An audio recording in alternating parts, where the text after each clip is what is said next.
Hello and good Monday, Cinco de Mayo 2008. I'm Joanne and this is Quete Boom.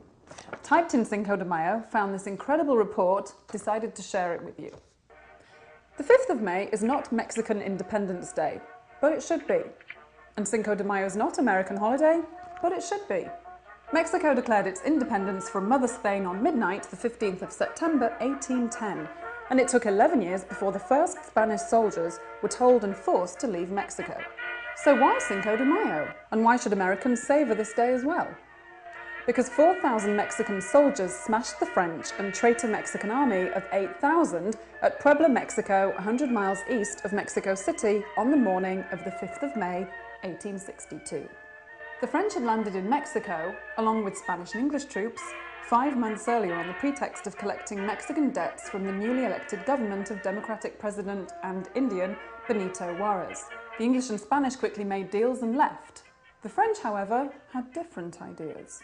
Under Emperor Napoleon III, who detested the United States, the French came to stay. They brought a Habsburg prince with them to rule the new Mexican Empire. His name was Maximilian, his wife, Carlotta. Napoleon's French army had not been defeated in 50 years, and it invaded Mexico with the finest modern equipment and with a newly reconstituted foreign legion. The French were not afraid of anyone, especially since the United States was embroiled in its own civil war. The French army left the port of Veracruz to attack Mexico City to the west, as the French assumed that the Mexicans would give up should their capital fall to the enemy, as European countries traditionally did. Under the command of Texas-born General Zaragoza, and the cavalry under the command of Colonel Porfirio Diaz, later to be Mexico's president and dictator, the Mexicans awaited. Brightly dressed French dragoons led the enemy columns. The Mexican army was less stylish. General Zaragoza ordered Colonel Diaz to take his cavalry, the best in the world, out to the French flanks. In response, the French did a most stupid thing. They sent their cavalry off to chase Diaz and his men, who proceeded to butcher them.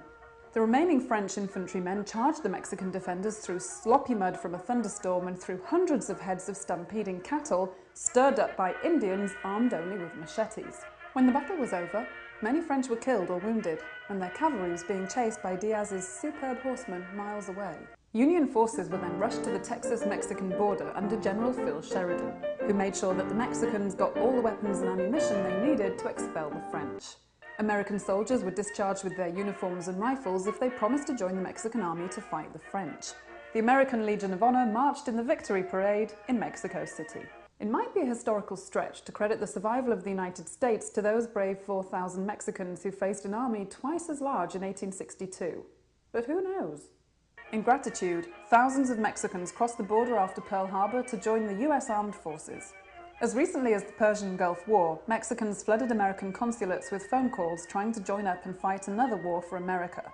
Mexicans, you see, never forget who their friends are, and neither do Americans. And that's why Cinco de Mayo is such a party. A party that celebrates freedom and liberty.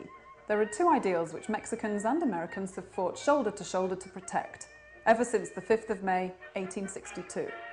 Lastly, Viva el Cinco de Mayo!